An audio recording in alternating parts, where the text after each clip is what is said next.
We stay moving, we stay light, we stay agile. Yeah. The conductor's gonna come through, taking tickets. We tell him we're going to the bathroom. Bathroom. He gets to the back of the train, he's gonna start heading towards the front looking for stragglers. Sorry, we're the stragglers? Yeah, by the time he gets to the front, the train's gonna be in the station and we're home free. This is so fucking stupid. Tickets are probably like $12. That's the principle of the thing. We shouldn't have to pay for train tickets in Poland. This is our country. No, it's not. It was our country. They kicked us out because they thought we were cheap.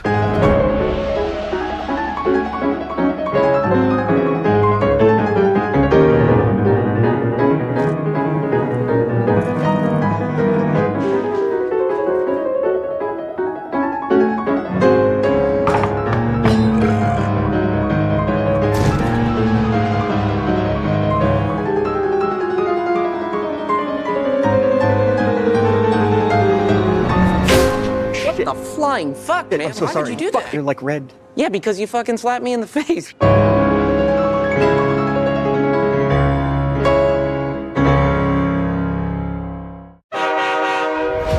We stay moving.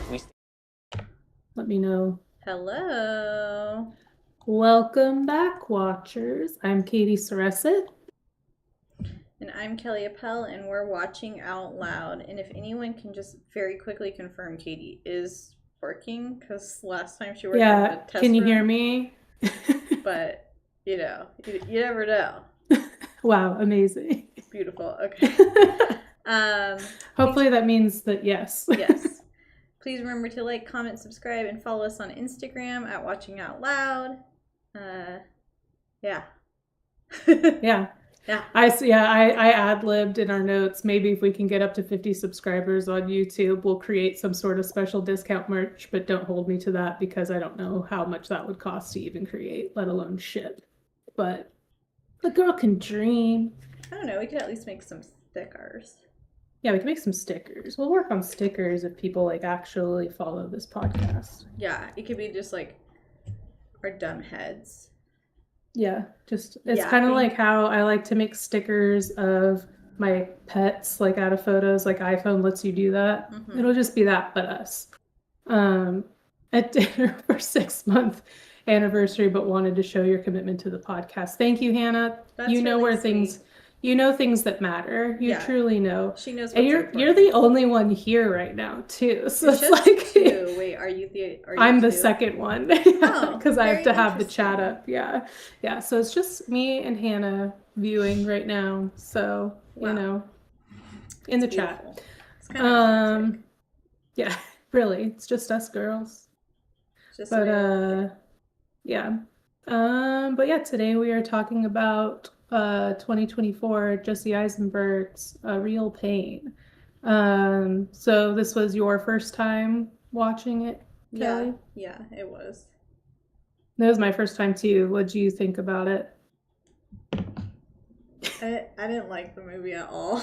You didn't like it at all. I know that they bothered you, but you didn't like it at all. I found them both very obnoxious, respectively. We did talk at length in text how, for me, like something about Jesse Eisenberg really irritates me, and I think it's that he has very Woody Allen-esque like tendencies, in my opinion. Like he's like twitchy and like I don't know. It's just like he's never appealed to me, even in movies that I like. If he's in him, he's like my least favorite part of the movie. So I don't think that helped. I really like Kieran Culkin, but I hated Benji. Like I hated the character. And I guess I was thinking about it because I know this is like a slice of life and they're supposed to be like realistic people. And that's like great. But I guess I just don't like people enough. Yeah, you don't watch like a people. movie about people. Yeah, you're wanting some like suspension of reality to your movies. Like fucking what's that one movie that you made me watch where he's like has to charge up his Crank 2. chest? Crank 2. Specifically Crank 2. Steven just rewatched Crank 1 and 2, and when he was watching it, I said to him, I texted him, I'm almost verbatim, I'm pretty sure I said, I think Crank 2 is almost the perfect movie. So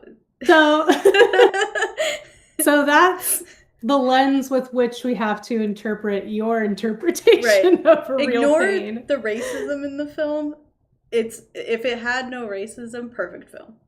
Oh, you're talking about Crank. I thought you were talking about A Real Pain. No, Crank too. I was like, what racism? I guess I don't know. I mean, anti-Semitism. Not that it would happen, but I guess if you felt anti-Semitic watching it, I guess. But I did not feel that way. No. What was your opinion of watching it?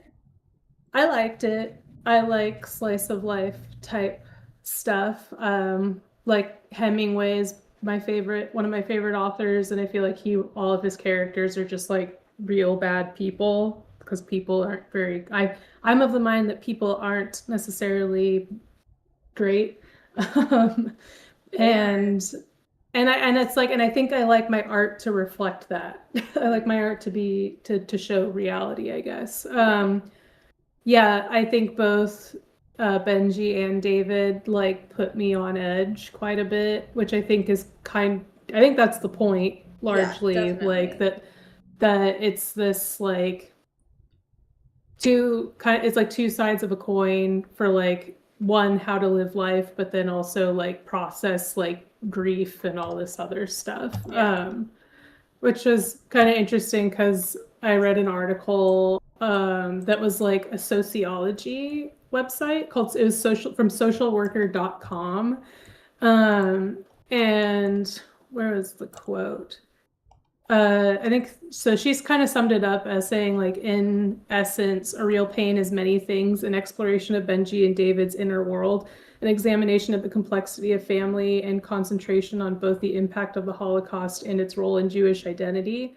The agonizing question the film faces in its focus on the Jewish diaspora is how one can assimilate according to private decisions after all one's ancestors have endured.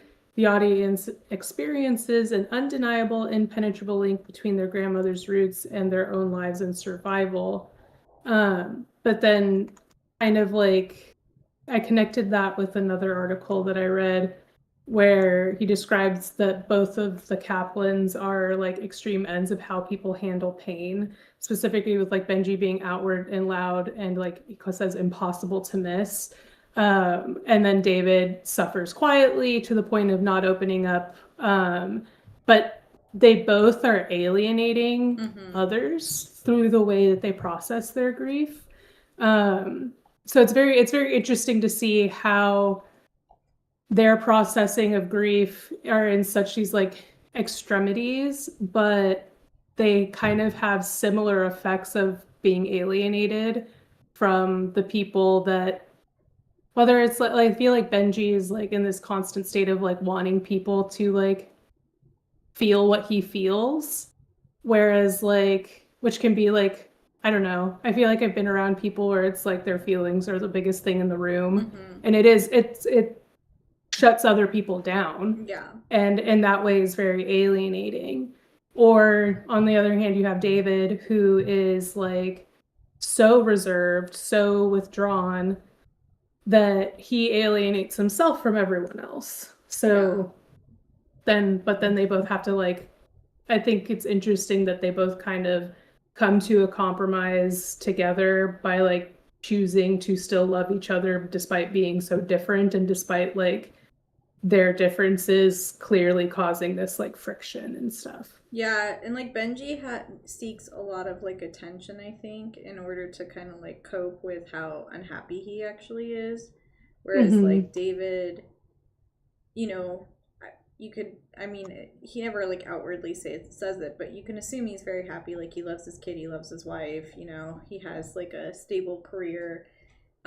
So it's like he's not seeking out that validation in the same way because he is already validated with the things he has, whereas like Benji doesn't really have anything.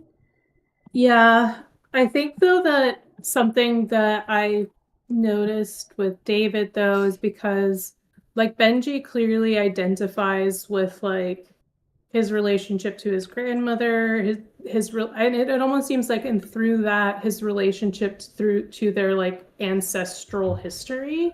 It seems like Benji has an easier time identifying it, connecting with it, feeling it, and in a way processing it.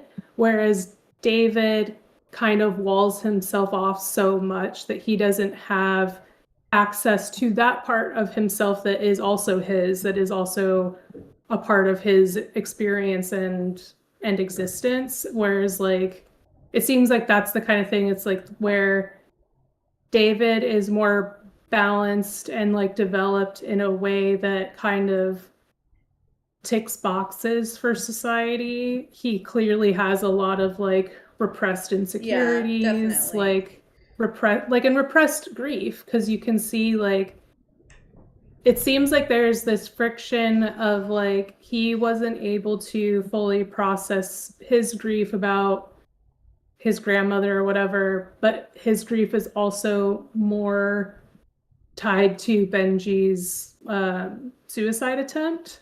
It seems like that's the thing that he has more grief over than their grandmother. Yeah, I mean, I think you said it best, is it's like Benji is like kind of the outward emotion, whereas like David is the like repressed inward emotion. Yeah, definitely. But I read up on some fun facts for this film, all taken from Wikipedia. Kieran Culkin obviously won Oscar for Best Male Actor in a Supporting Role. That was kind of he was like the one that won most awards for this film, which is interesting because, well, first, I guess Eisenberg wanted to play Benji, but producers like kind of talked him out of it because they were like, you won't be able to direct and play like such an outward, like explosive character. Can't even like that would be that. I could not imagine him playing Benji. No, there's like no way. Yeah. I reject that. Yeah. But Eisenberg first offered the role of Benji to Eric Andre, who turned it down. Oh my God. Could you imagine that? Fucking fantastic. Eric Andre was like, you mean to tell me I can't show my penis 3 times in this film? I'm out. Exactly. So Eric Andre turned it down because he said, quote, to go to Poland for 6 weeks and shoot a movie where we're just babbling about the Holocaust seems like a bummer. It's really because he couldn't show his penis. He's just fibbing. It's probably that. He's just trying to... he loves showing his weird little wiener. He does. Culkin was raised Catholic, so Eisenberg was hesitant to cast a non-Jewish actor. Yeah, I was wondering if Kieran was even Jewish. I didn't think the Culkins were. They are a Catholic family, but Eisenberg says that he was convinced, what was it? Sorry.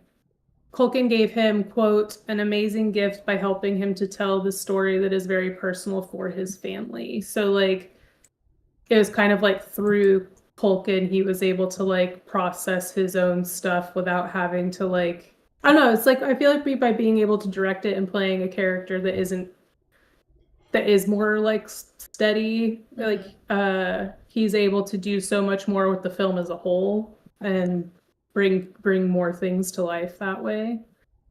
Culkin panicked and tried to back out of the film only 2 weeks before filming, but Emma Stone, who is a producer on the film, convinced him to stay and that the film would essentially fall apart if he backed out. So that was cool and responsible of Kieran Culkin. And then Eisenberg wanted to write an Odd Couple screenplay, but struggled until he found inspiration in an advertisement for a tour of the Auschwitz concentration camp with complimentary lunch that appeared on his computer screen. He said that the image both mortified and delighted him, as he felt it sums up everything I think about being a third generation survivor, which is there's no good way to experience this. There's no perfect way to honor and revere the history, because anything you do would be in the context of modern privilege. Yeah, I like how it's like, come to Auschwitz and get a sandwich. Exactly. It's like tone deaf, but at the same time, it's kind of like, well, they gotta eat. Yeah. You know? And I just want to say hi, Queer Edge. I don't know, for some reason it's showing up in the... I know, not showing up in our regular chat. Yeah, sorry. So it didn't pop up for a minute, but hi. That's Parker. Welcome to the chat, Parker. Welcome to the chat.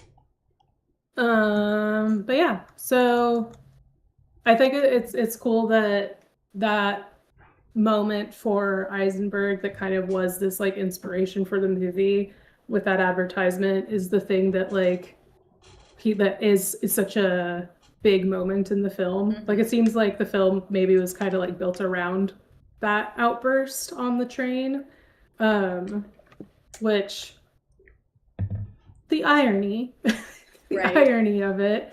But I loved that, like, then after they didn't get off the train because David was sleeping, and then they got back onto a train going backwards, they just like picked random seats and ended up in first class still. So I don't know.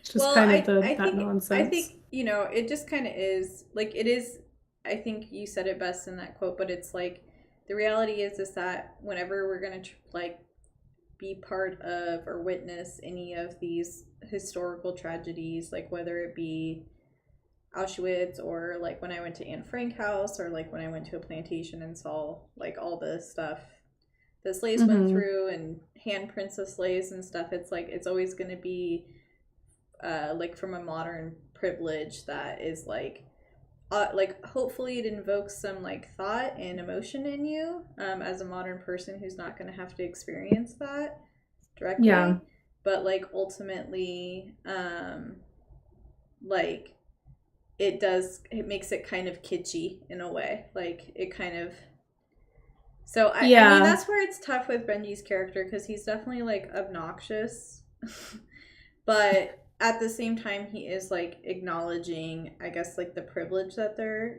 having in these instances. It's not necessarily like a constructive way, like having outbursts of it, like kind of like having tantrums is not like really like a constructive way to talk about it, but I think a conversation is definitely like mindful and important too.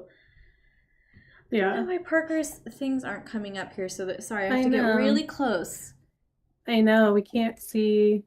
Hold on. No, we haven't really we have to turn it on to live chat. We only had top chat on. Yeah, we have not talked about the feet yet. Thanks for, which was such a interesting like introduction to like Benji's dynamic with their grandmother, for one. And that's such like a intimate thing to notice about someone. And it's like, in a way, it's like such a sign of love that it's something that he like remembers and processes, and then also to share that with David is like, it's such a weird sign of love, but clearly such a like deep affection.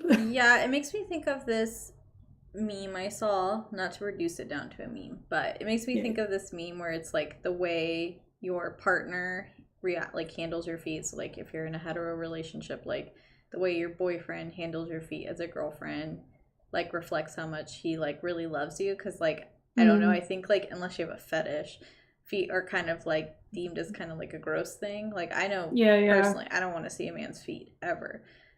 Don't wear flip-flops, men. You know, disgusting. If men are constantly giving you foot rubs and stuff, it's like the ultimate sign of like affection and love, and you can see it not in a sexual way even necessarily, but it is like it's a loving thing, the foot thing. Yeah, and it's clearly like with how David keeps looking at his feet as Benji, who then like does this like such a like weirdly out there affectionate thing, then immediately goes and like hops into the shower and takes up all the time and like does something like shitty, you know.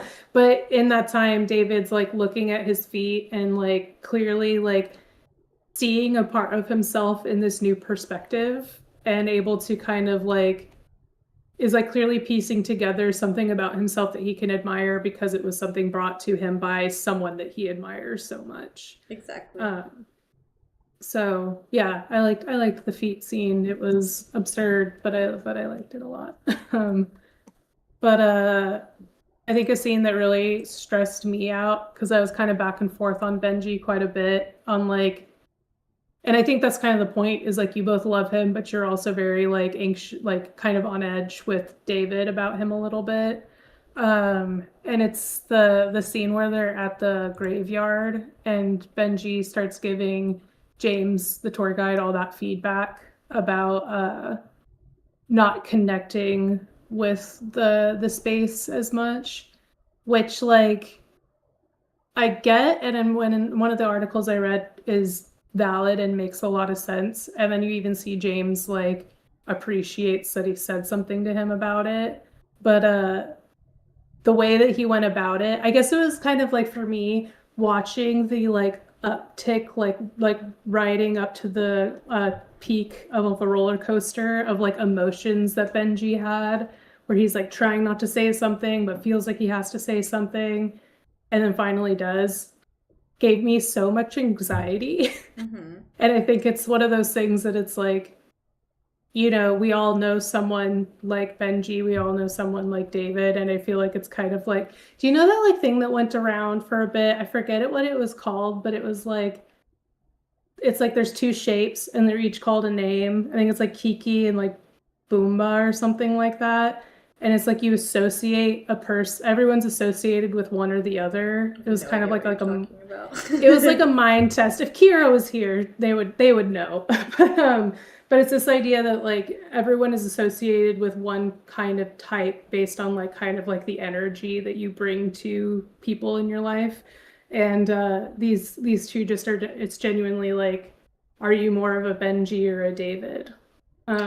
Yeah, I mean, I think something that really stuck out to me at that point in the film was just the fact that David was constantly having to apologize for Benji, which is like, that was frustrating to me because like that's not really David's responsibility to constantly like have to kind of like apologize Benji, but at the same time like Benji is so emotional that he's never going to like be the bigger person and apologize himself. Like, and the thing too that kind of like annoyed me is like everyone just kind of like it's like a form of coddling Benji too. It's like, you know, of course,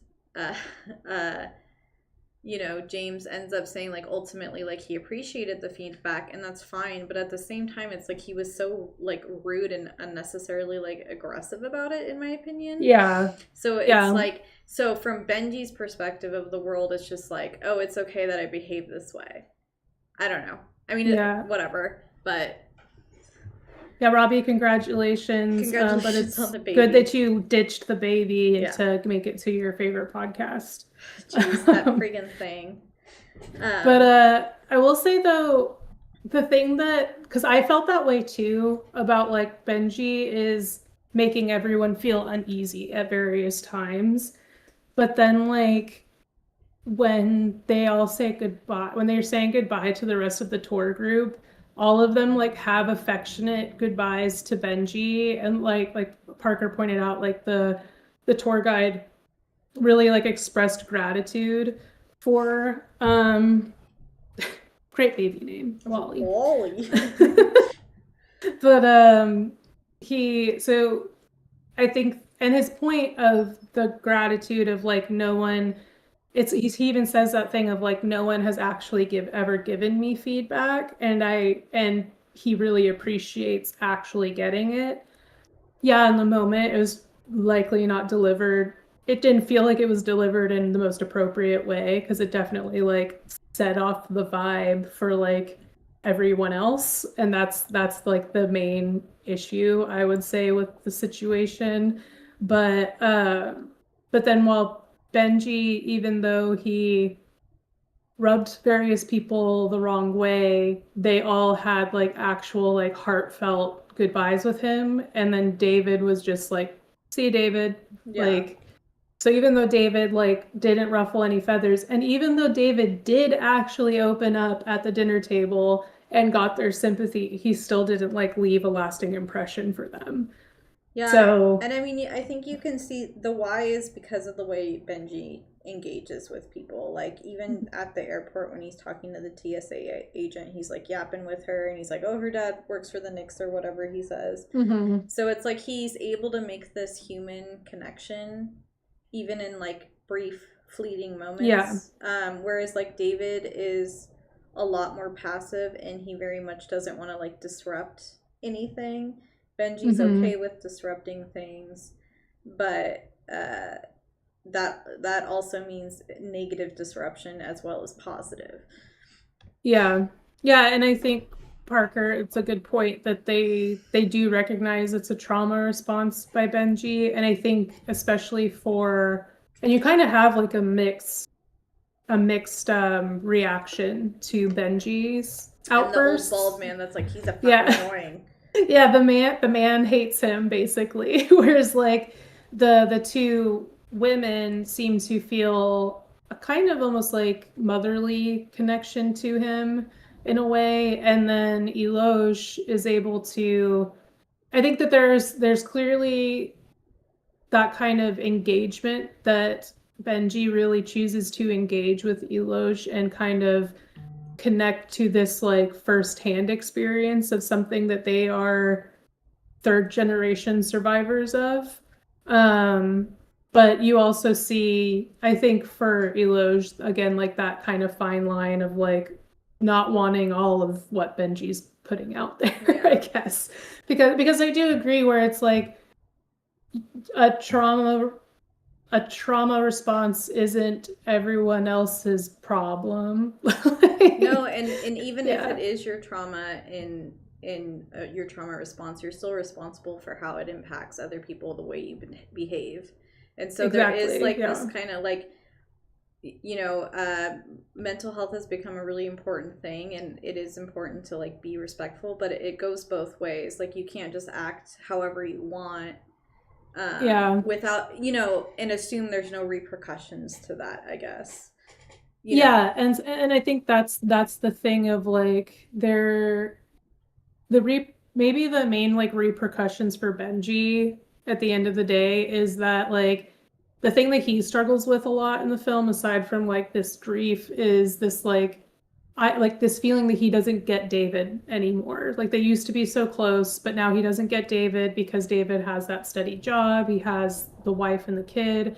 Whereas like Benji, I think what he doesn't totally connect, and maybe he's starting to connect through like the conversations he has with David, is that like the reasons why he doesn't have David is not necessarily because David has a job, a wife, and kids. It's because Benji can be so volatile that it doesn't totally fit with what David has like capacity for. And that's kind of like falls back in line with this idea of like the way that both of them behave can be very alienating, because while David obviously struggles with Benji's outbursts and feeling like responsible for those outbursts, he also clearly like kind of overcorrects with fully shutting down. And I kind of understand that like feeling of like I need to dampen myself because like my family member or my like whoever I'm with is like too much. So I feel like I have to be the calmer, more steady one so that person, so it's not like two crazy people, I guess, alienating people. But why do you guys think the writers made them cousins instead of siblings? I think they made them cousins instead of siblings because, well, first of all, they're incredibly close in age, so that like changes the like realistically with a sibling, the closest you're going to be in age is like maybe 11 months if you're Irish twins. Which is still insane because like Jesus Christ. But just, you know, they're literally like what, like 3 or 6 weeks apart in age or something. So they're something like that, close in age, and then their dads were brothers, so you can kind of imply that they grew up together a lot. And I know from my personal experience, like, you know, being a kid, typically your close in age cousins are some of your first friends because those are the people you're going to hang out with at family events and things like that. So I think it kind of makes this dynamic where you would think that they would be like best friends for a long time until they start developing into their own people, and then you find the rift, and because they're not siblings, it makes that rift larger. Whereas if they were siblings, like, not to say that siblings can't not be close, but I just think it would be, with what ends up happening with Benji, I think it would be harder as a sibling to create space. I guess. I know, like, if that happened with my sister, like, I would be up her ass. So, like, personally. Yeah, no, I think that's a really good point. Siblings have obligations to each other. I think like like being connected by your parents is such like you even think that when your parents start getting sick or older or whatever, siblings, even if you're not close, when something happens to your parents, you have to come together. Typically, if you're not both pieces of shit or whatever, like and like no fuck you, you deal with it, then typically the siblings will come together to problem solve it together, even if they don't have like an actual friendship. Whereas I think what George said is a very good point of like they were raised by different people, even though they were raised in the same like community, like tribe of people, you could say. They were still raised differently. They didn't share a home. They didn't literally grow up right next to each other. And also, I think that there's something to say about like with siblings, you go through a phase of like really deeply hating each other in your adolescence, I feel like. And so I think it's easier for cousins to not have that phase of hating each other so that when you're adults and you grow apart, it's like seems a little bit more, I guess, like sad and disappointing. Whereas like, I don't know, it's been my experience that like with siblings, typically you go through like more of a rough patch in your adolescence and then you come together as adults more once you're fully formed. Sorry, but I just thought of too, like as siblings, like ultimately you're going to, granted you'll process it differently, but you will ultimately experience more or less the same things, like your parents fighting, blah blah blah, things like that. Whereas as cousins, you're experiencing things totally different in different homes. Like when I think of me and my, because like I had cousins I was very close in age too. I was like literally, it was like we were a year apart, so it was like him, me, and then my other boy cousin, and then the youngest was like 2 or 3 months younger than my sister, so they were almost the exact same age. And my dad and his sister could not be more different. Like as that's people, interesting. They're like radically different, and the way that they parent was radically different. Like my aunt was very like free will and like let them do what they want, and like more of like I want to be my kids' friends, whereas like my dad having 2 girls was pretty strict. Like I didn't see him as such growing up because it was all I knew, but he was pretty strict. And then when I look at the outcomes of me and my sister versus our our cousins, we are radically different people as adults. And I'm not saying one was necessarily better than the other, but my cousins. It's okay to be biased. My cousins have had a lot more. All 3 of them have had issues with substances and things like that, whereas my sister and I are boring. So, for lack of a better way of putting it. So for sure. It is interesting. Like, and there was a point where like my cousins, the 2 boys, they were like my best friends. I have very vivid memories of us like, because my aunt would watch us all the time because she was a stay-at-home mom. So she would watch me and my sister when my parents worked. And so like we hung out all the time. And like I did hang out with one of my cousins a few years ago when I went to LA because he was living there. So I stayed with him. And it was really bizarre because like we virtually had no contact before that. And then I was like, hey, I'm going to be in the area. Can I crash at your place? And he kind of was like, yeah. And then he was being so nice to me. And I was like, this is so weird because he was like one of my ops when we were teenagers. He was so mean to me. And he was just like a little hoodlum too for a little bit, which was ridiculous because he grew up in Davis, California, the rough streets. Oh my gosh. Yeah. And he was like a little wankster.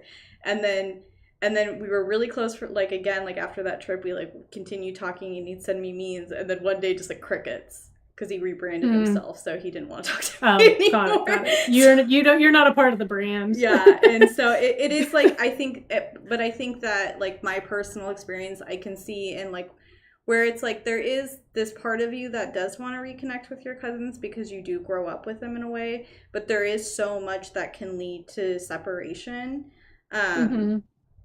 And a lot of it is just like how you're raised, what you experience. Whereas like with siblings, it's like no matter what, like my sister and I will always come back together no matter how much space and time there is between us and distance. Like we will always come back and she will always be my best friend. So Yeah. It's just because I think even with siblings, there is like we survived something together. Is there's that we were in aspect the of trenches the together. relationship. Whatever you could come from like a super healthy, great family, whatever your fucked up family trauma is for you, yeah. it's still traumatized you, and you went through it with your sibling. Exactly, and no one else will know it like you do other than your sibling. For sure. Exactly. That's such a good way. And I know like you and your brother, I'm sure too, have like processed traumas together, because it's like you both, granted you may have experienced it differently because of your ages and stuff, but at least they know because they were there. We were both there for it. Yeah, exactly. But I think that there's something too about like the fact that they were cousins. Clearly I don't know. I don't remember if we got like really a lot of insight into their parents, like each of the guys' parents. I don't really feel like they literally just say that their dads were brothers, and that was like kind of it. Yeah. The bulk of the family insight is the grandmother. Yeah. And so and Benji clearly had so much closer of a relationship with their grandmother, and I think there might be something there to like how present Benji's parents were in his life versus David's parents, that Benji relied on his grandmother so much. Yeah. And so I think it's really interestingly written that we are not really given full pictures of who these characters are. We're given a moment in time, like a meaningful moment in time that makes references to their past in a way that we can only like kind of piece together for this moment. Yeah, I mean we get a little bit, like you're saying, but not enough to actually be able to like capture the full picture. Yes. Do you want me to do the summary of the movie, or I can just talk about a part that I'm like specifically citing? Yeah, no, we can just talk about it. Because there is the part when, after they go on the train, so there's that first outburst, and then there's the Jewish cemetery outburst, and then they go to the restaurant, and everyone's kind of like sharing their personal, like, my grandpa or whatever, would take rich people's furniture and then flip it and then resell it to them, and then my dad, started the first pharmacy or whatever. And then, David and Benji start talking about their grandmother, and then David mentions something where the grandma says, I don't remember the exact quote, but it's something like the first generation works hard, the second generation is doctors, and then the third generation lives in their mother's basement. And that clearly hit a soft spot for Benji, who had lived in his mother's basement. So it's kind of like something their grandma maybe said like way before this happened, or maybe not, who knows, because like grandmas kind of have no chill sometimes. Yeah, it's so true. triggered Benji, and he took it extremely personal. Whether it was intended to be personal or not, we don't know, but he took it personal, which then instigated him having one of his worst tantrums in the film, where he's burping and just being like really like gross and annoying, and then kind of just like flutters off, which then finally leads David to reveal the hard time Benji's been having, because that's what he just keeps saying the whole time, is like, you've been having a hard time and you don't know what that means, which is that ultimately Benji attempted suicide via drug overdose of sleeping pills.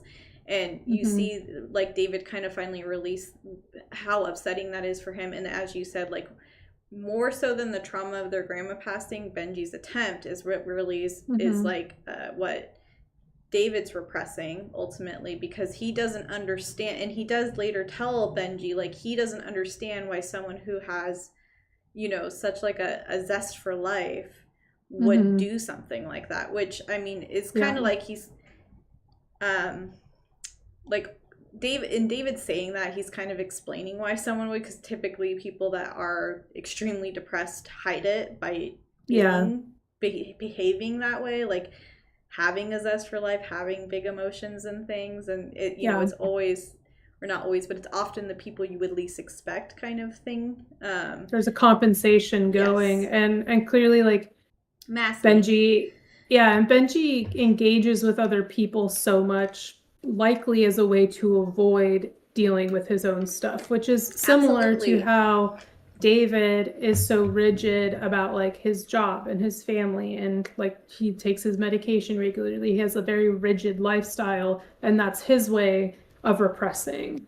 But in that scene, while as you're talking, it kind of made me think of this other aspect that because like we've been saying, Benji had we know Benji was close to his grandmother, but when David reveals this thing that his grandmother had said to him, I think we get a little bit also this maybe issue that Benji had was also that like, oh, David clearly had a relationship with the grandmother that I didn't have. And that's kind of that like complicates his understanding of his grandmother, not just in how his grandmother saw himself, but in how he saw kind of just like his familial structure probably. Right. But then also, sorry. No, go ahead. I think it also reveals in that moment, like David says that as kind of like a joke, but like that his grandmother said it as a joke and haha, isn't that funny?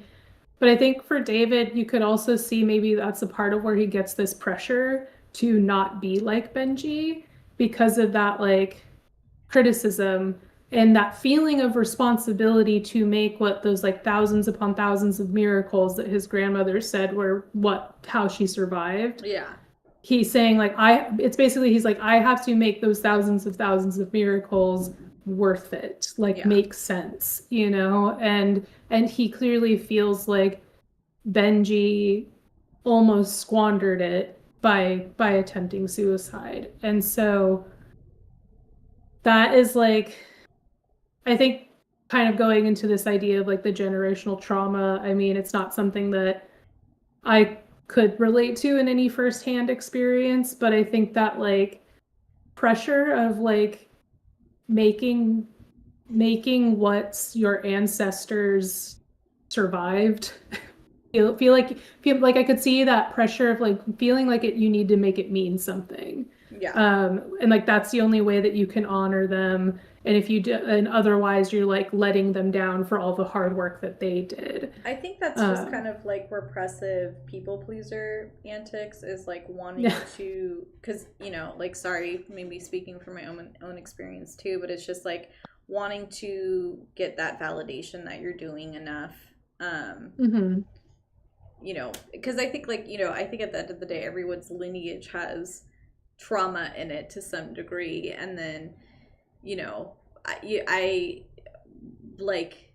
can think it back to like, you know, my ancestors survived the potato famine. So, and I have and yes, I complain about my body type all the time, but it's literally directly linked to the ability to survive famine again.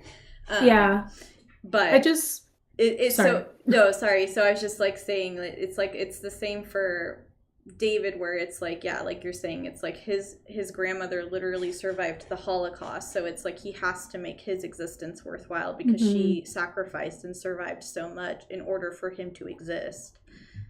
And I think there's something too that like, well, we kind of talked about a little bit in Zone of Interest last week, was this like the Holocaust is this, it's a personal trauma that real people lived through, but it's also this like historical trauma, it's a collective trauma, it's like such a huge thing that saturates so much of at least like in America, our like history and our understanding and research of history and pop culture, clearly.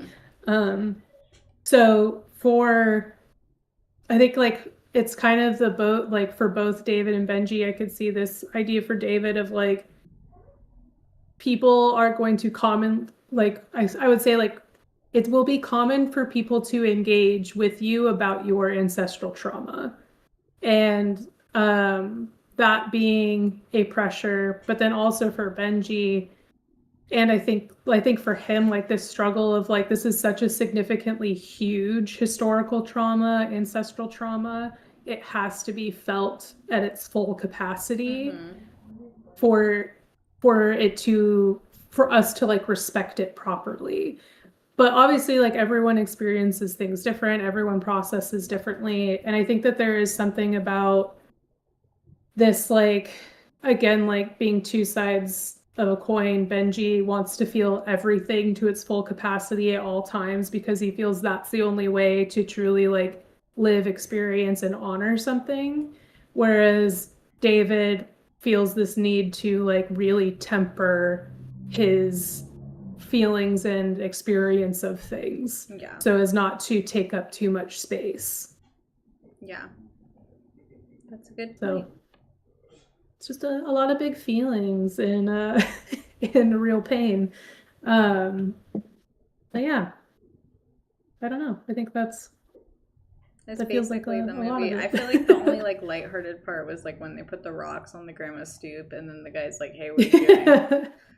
And that's such a good point because like that was supposed to be the most significant point of their trip. And then it was ended up being like, what the fuck? Extremely lackluster in comparison. Which I do think is like, I think that it was such a sincere human experience moment where it's like, you know, they kind of were, it was so much of this trip was built, like obviously like, you know, going and experiencing Poland and like all this, but like ultimately they keep talking about the whole film, like going to where their grandma grew up.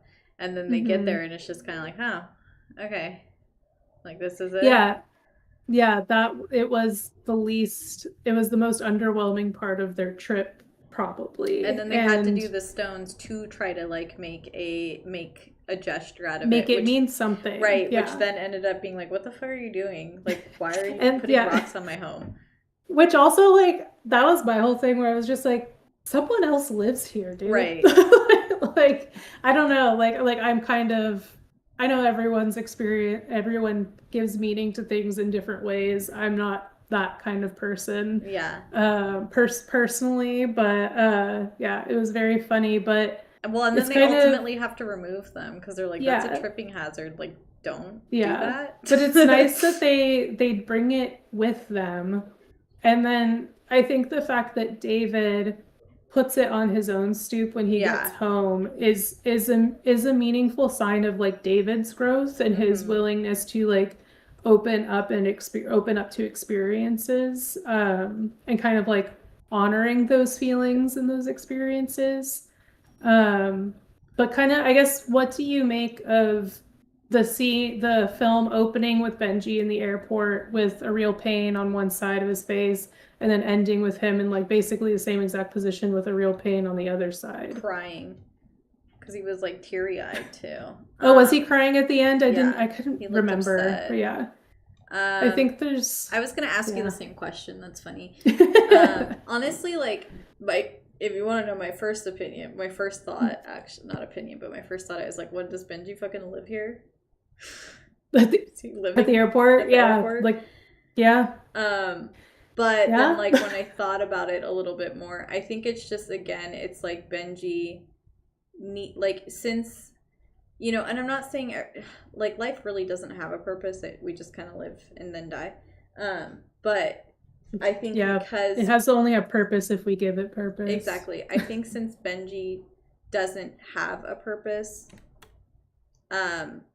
he needs, because, you know, he keeps saying like, oh, you know, like, what is it? He says like people are so interesting or people are so weird or something. The weirdest people are at the airport, which is like high key true. Yeah. And I love people watching just as much as the next guy, but he is like literally. Whoa. Oh my God! Trigger warning. Trigger warning, man. But he is literally like, he's seeking human connection. So it's like, and you know, right before that, David's like, hey, come over, have dinner. Like he's trying to, I think, create like kind of like foster and like rehash the relationship with Benji, but Benji would rather have surface level brief fleeting interactions with strangers than actually foster the bond with someone who knows him more intimately. And so it's still like, that's a good point. Like David, I think you like hit the nail on the head with like David bringing home the stone and like bringing and having that significance for him. He's grown in this experience, but I think Benji still being at the airport and still doing the same thing reflects to me that he has not grown from this experience. Yeah. Yeah, I was kind of, I think it's interesting because I almost wonder though if Benji turning down the invitation to go to David's house is him being like, I'm okay being alone right now. Like, because it seems like like it could also be another reason why he is constantly engaging with other people is yes, this need to not be alone. Um, and I think that there is maybe some significance to the fact that when he stays at the airport, he does just kind of sit by himself with himself. Um, and he is like emotional. So it's like he's clearly like experiencing some emotion in this quiet moment rather than processing emotion in this like big explosive way. Um, that's kind of that's the only thing I could see where it's like David is now performing a gesture that expresses his feelings about something, whereas Benji's always been about these big explosive gestures. And now we see Benji having this quiet moment to himself, by himself, where he is experiencing some kind of emotion. So that's the only kind of thing that I could kind of make sense of that, I would say. Do I think either of them have been radically changed? No. I think David, I think what's interesting though is that David opened up more. So maybe that's why his growth is also more apparent. Whereas with Benji, it's kind of like, it kind of feels like he needed to tone it down. But toning things down isn't, after you've been so explosive, aren't really, isn't as noticeable. But I don't know. I think at that point though, for Benji, I am playing a little bit of devil's advocate on that because I do think like evidentially there isn't a lot of like major points of growth that you could point to for Benji. Right. Because Benji is just so much. Like, there's really like not any other way. I mean, even like with the weed thing, it's just like David's so clearly uncomfortable and Benji just keeps pushing and just keeps pushing. Mm-hmm. And there's kind of this like lack of respect ultimately, in my opinion, which like, I don't know. I don't know. I just think like for me personally, it would have resonated more if Benji did make the decision to come over to David's and have dinner and like have this nice moment with his family and actually connect, rather than just kind of like be critical of David and have a lot of outbursts at David for not, because it's like that's the thing too, is it's like like the last night that they're there together for the group trip, like right before they leave for their grandma's, like David kind of like is like, what does he say? He's still like, you have changed so much and you never visit me and da da da da da. And here's David like trying to do that, trying to make this reconnection. And then he's like, no, I'd rather be hanging out at the airport. And it's like, it just, I don't know. Like I think George, like I kind of agree with George. It's like he has a serious lack of development. And so for me, it's like, it's kind of hard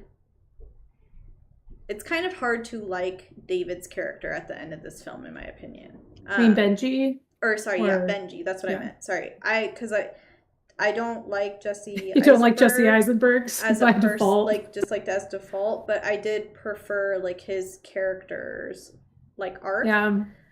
Whereas like Benji, you just like, he kind of just like, it was just disappointing to me, I guess. And that's people, they disappoint you, and that is realistic. But it was just like, dude, like you are ripping on your cousin for not doing enough, and here he is like desperately clinging and trying, he opened up, he was vulnerable, like this really upset me that you did this attempt, come over, hang out with my wife and kid, and then he's just like, nah, I don't know. Yeah. I don't know, because it's like, how can you demand and want these things and verbalize your frustration for the lack of it, and then when the opportunity arises, you choose to turn it down? It just is like, do you really want that? Or do you want to make David feel bad that you don't think he's doing enough? Yeah. I think that, okay, so I have like two perspectives on that, where one hand, I do agree with Parker, where I do think that like it is more realistic and that why does he he creeps? That's so creepy. Anyway, it is more realistic in that like having subtle change. I don't know. I'm such a sucker for things that don't have closure, because it just hits me personally in a very like effective way that feels so real. Like I think the ending of Hemingway's The Sun Also Rises is one of the best novel conclusions because it's basically like, and it's all just going to happen again and nothing meant anything at all. And I kind of like that because of how real it is. It's very uncomfortable in how real it is. But on the other hand, I was thinking about how so Kieran Culkin won Best Supporting Actor for this role, but I think it's very easy to feel like he is the main character because of like the nature of who Benji is. But David is actually the main character, so it's actually David's growth that is essential to the film. It's David's arc more than anything. And I think Benji actually his function in the film, if we really like break it down to like, you know, the formula of it, is that he is this catalyst of change for David. So while I think that like we want to see Benji's growth the most because like his like flaws but also his like positive things are the most like in our face, I think that it actually just acted as more of a catalyst for the quiet growth that was David's. But yeah, I think Benji is a frustrating character, but he is also like he is one of those characters like for me where I'm like one minute I love him, the next minute he drives me crazy. Like I identified with David so much because same. David clearly loves Benji and really admires him, but he also really struggles with his outbursts and how much room he takes up sometimes. I can relate to that like hardcore, and still like and I think still similarly to David, I still at the end of the film liked Benji and admired him and hoped for better for him, I guess. Yeah. Thank you, Parker. Yeah, I mean, I definitely get that argument, but the way, and I guess I didn't see David though as the main, like I saw them equally as main characters, but I do understand that like ultimately Kieran is the supporting character, so you know, I do get that. I guess, but it felt very, to me, I mean, I guess the only, because it opens with Kieran, so to me it feels like it very much is like presenting them as kind of like equal, but I guess there has to be a main character, no matter what. I think it is mostly this like even keeled thing, but I feel like at the end of it all, this is like Jesse Eisenberg, you know, with writing, directing, and starring, it does feel to me like, and I think it's very interesting that David is the main character because I think it's not obvious that he's the main character, but I think by these specific like plot points where like Benji, we get his outbursts of emotion so consistently throughout the movie, but with David, we get his outburst at the climax of the movie, is that dinner scene where David opens up, he's at the head of the table, he's in the center frame, and this emotional outburst is the focus of everything. Everyone's reactions to him aren't as much of a focus as they are when Benji's having emotional outbursts. We focus more on how David is actually finally opening up and feeling these emotions. And then that kind of leads to then David and Benji being able to like have an actual, so I guess it's not the climax, it's like the catalyst to the climax, because that's the thing that occurs for David to finally confront Benji about this stuff that's been upsetting him so much. So then David has a lot of growth through that moment, but Benji, doesn't he? I don't think we're given the opportunity to see that because Benji, just has that quiet moment at the end still in the airport. And I think the only glimmer that we give of that is Benji's like tears at the end of the movie. I guess I just prefer Kieran Culkin as a slutty gay man. Which brings us to next week, where we will be following the thread of Kieran Culkin into Scott Pilgrim versus the World. And we are Sex Bomb, and we're here to make you think about death and get sad and stuff. But it'll actually be a much happier episode than the last two. Not a roast, but a good time. Yeah, because I like Scott Pilgrim. Scott Pilgrim's a good movie. Yeah. I know. It was a product of its time. I know he dated a 17-year-old when he was 23, but I'm going to tell you guys, back then that was We all did it. We all did it. We were all doing it. So if you weren't 17 dating someone that could buy you beer, what were you doing? What was the point? What was the point of being 17? If you weren't 17 dating an older man who was an emotional abuser, what was the point? And Scott never even kissed her. So yeah. So we'll be talking about this next week. We'll get into it next week. But until no then... apologies for Benji, but all apologies for Scott Pilgrim. Apparently. Yeah. I have no time for Benji. He's like 35. God damn it. Did you not Diddy blood ass Scott Pilgrim? I don't think you could say that in the same sentence, Robbie. Robbie, go back to your wife and newborn. Give Wally our love. Give Wally. Wally, their godmother and namesake, our love. All right. Until then, watch out. Bye. Bye. Yeah, watch out. Pew, pew, pew, pew. We're going to shoot you with kisses. That's the threat. Well,